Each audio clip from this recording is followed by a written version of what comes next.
রাত থেকে বৃষ্টিপাত কম হওয়ায় সুনামগঞ্জে কমতে শুরু করেছে নদ নদীর পানি। ইতোমধ্যে সুরমা নদীর পানি ২০ সেন্টিমিটার কমে বিপদসীমার ৬০ সেন্টিমিটার নিচ দিয়ে প্রবাহিত হচ্ছে। তবে এখনও কাটেনি বন্যার শঙ্কা।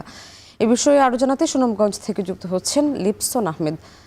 লিপসন, জানাবেন পানি উন্নয়ন বোর্ড বন্যার আশঙ্কা নিয়ে কি বলছে, আর জেলা শহরের সঙ্গে তাহিরপুরের যে যোগাযোগ ব্যবস্থা বিচ্ছিন্ন ছিল এটি চালু হয়েছে কিনা?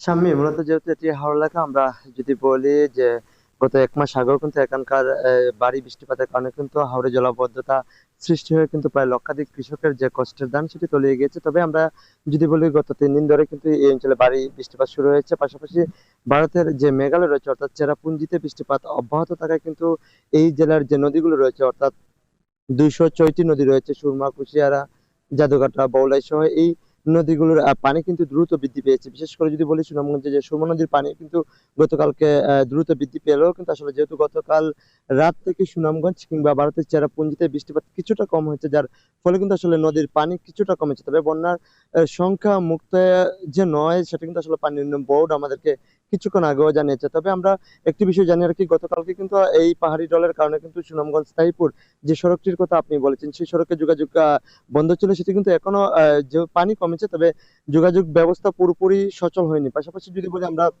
একদম সীমান্তবর্তী যে এলাকাগুলো রয়েছে অর্থাৎ তাহিরপুরে, চারাগাঁও, বরচড়া এই এলাকাগুলোতে কিন্তু আসলে যেহেতু একদম সীমান্তের কাছে পাহাড়ি ঢল নেমে কিন্তু যে সড়কগুলো রয়েছে সেই সড়কগুলো কিন্তু আসলে তলিয়ে যায়, যার ফলে কিন্তু প্রায় 2-3 লাখ মানুষ চরম ভোগান্তিতে পড়েন। পাশাপাশি একটি বিষয় জানিয়ে রাখি, 2022 সালের 16 জুন কিন্তু এই অঞ্চলে আগাম সতর্কবার্তা ছাড়াই কিন্তু আসলে বন্যা পরিস্থিতি সৃষ্টি হয়, যার ফলে কিন্তু একদম গ্রাম গ্রাম পর্যায় থেকে শুরু করে শহর পর্যায়ে সবকিছু চলে যায়। যার ফলে কিন্তু যখনই আসলে নদীর পানি বাড়ে ঠিক সেই মুহূর্তে থেকে কিন্তু এই অঞ্চলের মানুষরা অর্থাৎ বন্যার একটি আতঙ্কে থাকেন। তবে আমরা দেখেছি ইতিমধ্যে জেলা প্রশাসনের পক্ষ থেকে কিন্তু আসলে বন্যা মোকাবেলা করার জন্য কিন্তু সকল ধরনের প্রস্তুতি নেওয়া হচ্ছে। সেই সাথে জেলা প্রশাসনের পক্ষ থেকে পর্যাপ্ত পরিমাণ খাবার, সেই সাথে আশ্রয় কেন্দ্রও কিন্তু ইতিমধ্যে প্রস্তুত করা হয়েছে। যদিও পানি উন্নয়ন বোর্ড বলছে বড় ধরনের বন্যার কোনো সংখ্যা নেই, তারপরও যে সীমান্তবর্তী যে নিম্নাঞ্চলগুলো রয়েছে সেই নিম্নাঞ্চল আসলে পাহাড়ি ঢলের পানিতে কিন্তু আসলে প্লাবিত হতে পারে, যার ফলে কিন্তু সেখানে নিম্নাঞ্চল প্রায়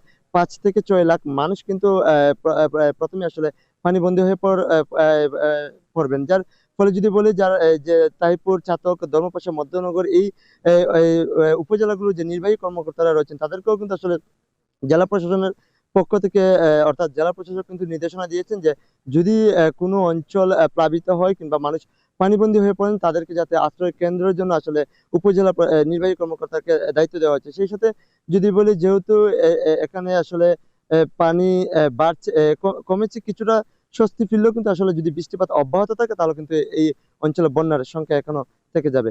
শাম্মী। সুনামগঞ্জ থেকে যুক্ত হয়েছিলেন লিপসন আহমেদ।